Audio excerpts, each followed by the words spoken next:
Yang kalau saya simpulkan, ini yang disebut the very philosophy of retaliation, pembalasan dendam gitu. Ngapain kita sebagai warga negara mendendam? Kalau antara pribadi mungkin ada dendam karena kultur. Ini urusan publik, apa ada dendam di situ?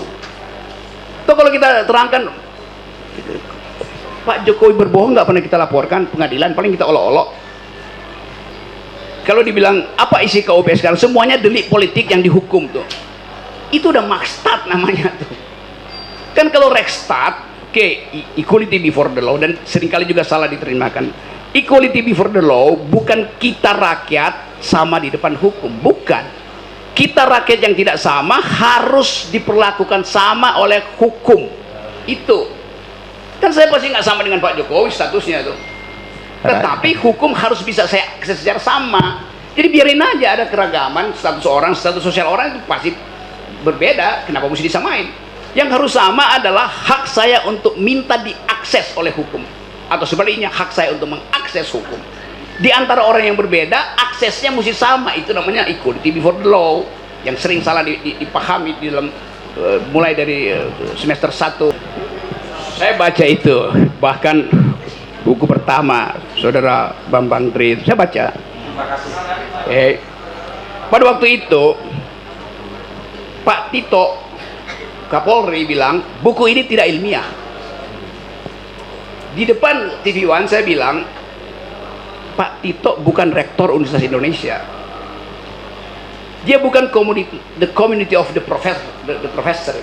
Yang boleh bilang begitu adalah sidang akademis, mengatakan itu tidak ilmiah, mestinya forum ilmiah, bukan forum Kapolri.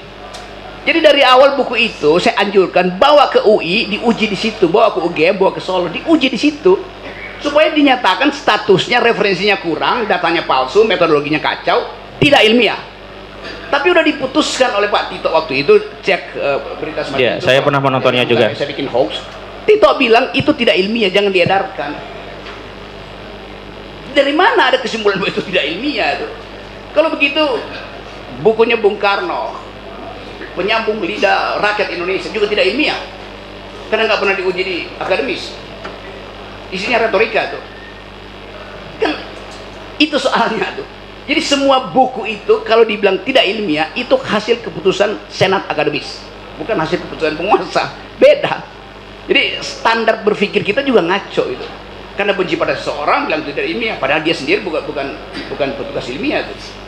Jadi hal semacam itu yang ingin saya ucapkan, supaya semua buku itu harus disebut ilmiah sebelum dinyatakan tidak ilmiah tuh. Yang menyatakan itu siapa? Ya orang ilmuwan, bukan pejabat, bukan jaksa, bukan polisi. Kan itu soalnya. Itu namanya, karena SBY datang dari kalangan akademis, dia tahu dalil akademis dibantah oleh dalil akademis supaya dialektikanya muncul. Kan itu yang mestinya terjadi itu, yang nggak terjadi hari ini itu. Sehingga saya beberapa kali diminta untuk menentukan status akademis dari sebuah disertasi itu. Disertasi nih ya.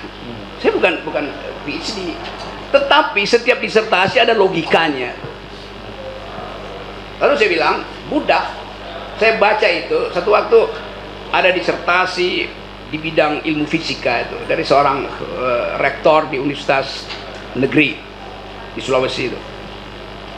Pada itu, ini bagaimana ya, kita duga dia palsu. Saya bilang gampang, sini saya baca.